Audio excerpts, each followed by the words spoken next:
St. Joseph Composite PU College, Vijaypur. In the previous episode, we have discussed about the chapter Money and Banking. In that, we discussed regarding the barter system, money, and also the functions of money, and the legal definitions of money, then legal tender money, money supply. So all these things we discussed in the last episode. Then students, today we are going to discuss about one of the highest authority or apex body of our financial institution, that is Central Bank or RBI. Then okay students, let me discuss about the Central Bank of India or RBI in detail.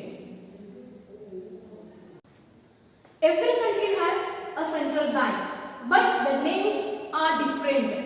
So like in our country, we can say that RBI, Central Bank of India, right? So like that, every country has their own apex body or apex authority or highest authority in financial institution, but the names are different. Then let me see what are the different names of central bank in different countries. So as we know that Central Bank or RBI is one of the highest authority or apex body. So these are the different names. We can say that the Central Bank of India. So these are the different countries what central bank. So Federal Reserve System. So Federal Reserve System, this is one of the central bank in America. So they are called Federal Reserve System. Bank of England, that is in England. The country England. So their central bank is what? Bank of England. And Bank of France, that is in France. And Riksbank, that is in Sweden. And as we know that RBI, that is in India. So like that, every country has their own central bank, but the names are different. So Federal Reserve System, that is in America, Bank of England, that is in England, Bank of France in France, Riksbank in Sweden, and also RBI in India. So this is what the different names of central bank in different countries.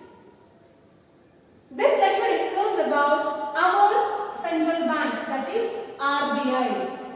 RBI was established on 1st April 1935 as per the RBI Act 1934. And RBI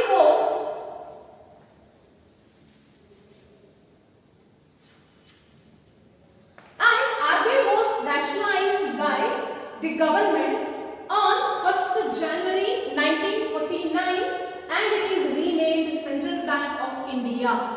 And RBI, it was nationalized, that is in 1st January 1949 and it is renamed as Central Bank of India.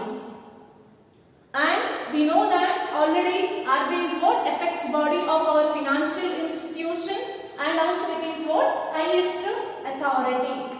Okay, now let me discuss about the structure of RBI. Then what is the structure or the composition of RBI? So RBI is what? Reserve Bank of India. Yes? So these are the structure or the composition of RBI. See here, RBI, it was managed and controlled by a central board of directors with 20 members. So remember, RBI, it was managed and controlled by, that is central board of directors with 20 members. Okay, and governor and 4 deputy governors appointed by the government of India for a period of 5 years. And also in a RBI, what the governor and 4 deputy governors appointed. So governor and 4 deputy governors are appointed by the government of India for a period of 5 years. Okay, whatever first one, it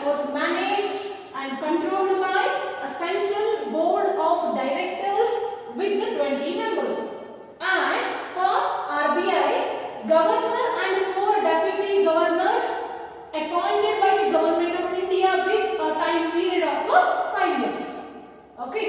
And also 4 directors are nominated by the central government, one each from the 4 local boards at Mumbai, Kolkata, Chennai and Delhi. So these are the local boards of RBI. Okay, so from each board one. Okay, from each one has been appointed as a board directors. So that 4 directors are nominated by the central government. Okay, remember 4 directors are nominated by the central government. That is one each from the 4 local boards.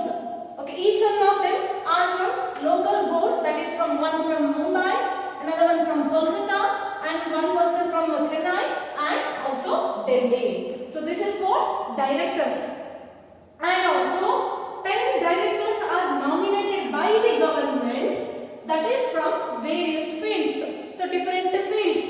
Okay, so 10 directors are nominated by the government, that is from various fields, and also 1 director is nominated from the Ministry of Finance. So this is what the composition or the structure of RBI. Once again see here, it was managed and controlled by who? That is Central Board of Directors with how many members?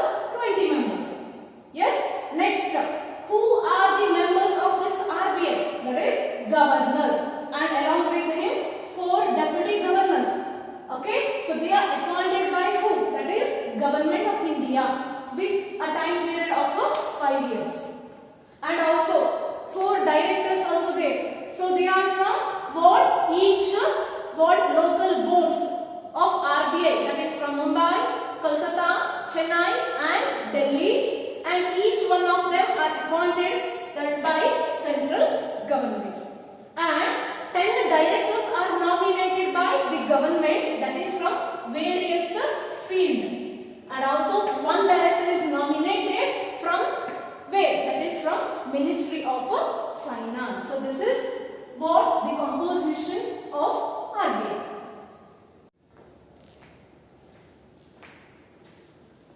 Next, we see here,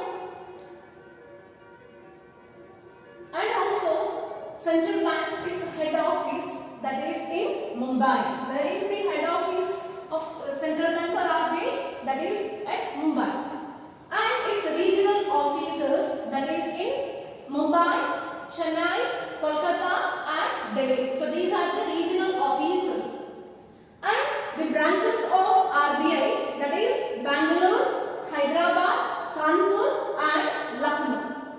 Okay, so these are the branches as well as regional office and head office of RBI. So remember, head office at Mumbai, then regional or local offices, that is in Mumbai, Chennai, Kolkata and Delhi, and branches, they are Bangalore, Hyderabad, Kanpur and also Lucknow. So these are for the head offices. These are what the offices of RBI. Then what is the aim of RBI? So what is the aim of RBI? So promotion of financial and economic stability in the country. So what is the aim or role of RBI? So that is maintaining the what stability in financial as well as economically. So that promotion of financial and economic stability in the country, that is what one of the main aim of RBI. Along the way, it supervises, controls and regulates the activities of all the commercial banks and other financial institutions. Not only RBI maintains the stability in financial and economic activities, but also it supervises, it controls and regulates the activities of all the commercial banks and also other financial institutions. So therefore we can say that the role of RBI, that is very important to maintain the stability, to promote the economic and financial stability, and also to control the financial institutions, commercial banks, and also give the safeguards and what that is to supervise the things, supervise the financial activities in the country. So for that reason, RBI is very important. Its act is very important. Okay students, in the next episode we'll continue further. So this is just the introduction of RBI. So in this episode's exercise questions, that is, write a short note on RBI. In that, composition, structure, and also headquarters, head offices, and what is the aim of RBI. So all these things you should need to cover. Okay. So then we'll discuss the functions of RBI